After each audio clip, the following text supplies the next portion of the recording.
Bonjour, Monsieur Vincent. Merci d'avoir été avec nous aujourd'hui. Ma première question est, pouvez-vous m'expliquer la mission du Fonds de la croissance autochtone? Oui, peut-être avant de vous parler de la mission, je vais vous parler un petit peu du contexte qui a donné lieu à la mise sur pied du Fonds de croissance autochtone. En fait, il faut dire d'abord que le réseau de NACA, l'Association nationale des sociétés de financement autochtones, existe depuis plus de 30 ans maintenant. L'association compte une cinquantaine, un peu plus de 50 membres de sociétés de financement autochtones à travers le Canada qui desservent différents groupes autochtones avec des marchés géographiques spécifiques et avec un capital initial de 200 millions. Le réseau, au cours des 30 dernières années, a fait pour un peu plus de 3 milliards de prêts, ce qui représente environ 50 000 investissements dans des milliers d'entreprises autochtones à travers le Canada. Et donc, le réseau et les membres faisant face à de plus grandes demandes, à des dossiers qui demandent toujours plus de financement, c'est que de façon générale, le 200 millions dont dispose le réseau était à toute fin pratique complètement engagé. Et donc, les sociétés de financement membres de NACA avaient besoin de capital additionnel. Alors, dans ce contexte-là, NACA a travaillé d'abord avec un partenaire qui est la Banque de développement du Canada, BDC. Et par la suite, on a attiré aussi d'autres joueurs, dont EDC et Farm Credit Corporation. Et donc, à travers les différentes négociations, finalement, on en est venu à mettre sur pied un fonds qu'on appelle le Fonds de croissance autochtone, un fonds de 150 millions qui va permettre de donner du capital additionnel aux sociétés de financement autochtones qui en ont besoin. Alors, en fait, et là, j'arrive à la mission. La mission du Fonds de croissance autochtone, c'est de fournir du capital additionnel aux sociétés de financement membres de NACA qui font face à des besoins de plus en plus importants en matière de capital. Sur le site web, ça dit que le FCA contribuera à la réconciliation économique. Pouvez-vous m'expliquer un peu c'est quoi exactement la réconciliation économique?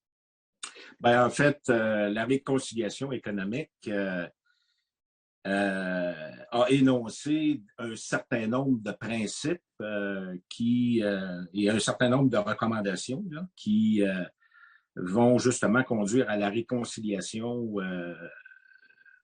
notamment économique entre les Autochtones au Canada et les Canadiens. Et parce qu'en fait, réconciliation, ça va au-delà de on reconnaît qu'il y a eu des problèmes, on s'excuse, il faut que tout ça se traduise là, par des gestes concrets.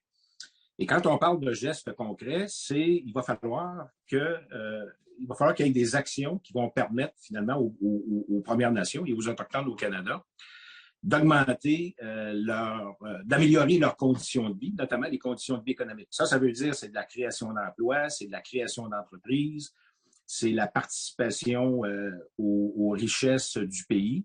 Et ça prend du capital. Alors donc, nous, avec le Fonds de croissance autochtone, qui va fournir du capital additionnel aux sociétés de financement autochtones, alors nos membres vont être en mesure de faire davantage de prêts aux entrepreneurs autochtones à travers le Canada. Et ce faisant, les entreprises, on va assister à de la création d'entreprises. Il y a des entreprises qui vont pouvoir prendre de l'expansion. Et donc, tout ça va amener de la création d'emplois. Ça va contribuer à l'augmentation de la richesse individuelle, à l'augmentation de la richesse communautaire. Et donc, ça, c'est une des recommandations et un des principes qui était sous-entendu dans le rapport de vérité et réconciliation. Donc, en fait, c'est une contribution directe à l'amélioration des conditions socio-économiques des Autochtones via, finalement, le Fonds de croissance autochtone. Merci beaucoup. Et est-ce qu'il y a des plans pour des investissements au Québec, pour les commerces ou les fonds, disons, au Québec? Oui. En fait, lorsque je parlais de l'Association nationale des sociétés de financement autochtones, il y a un peu plus de 50 membres, 50 sociétés de financement qui sont réparties un peu partout à travers le Canada. Au Québec, il y a la Société de crédit commercial autochtone, on retrouve la Corporation de développement économique montagnaise. Il y a une société également chez les Mohawks, il y a une société chez les Cris avec AU Development Group. Et les Inuits ont également une société de financement. Alors donc, ces sociétés-là qui opèrent au Québec vont avoir accès au fonds de croissance autochtone si ces membres-là font face à des besoins de capitaux additionnels.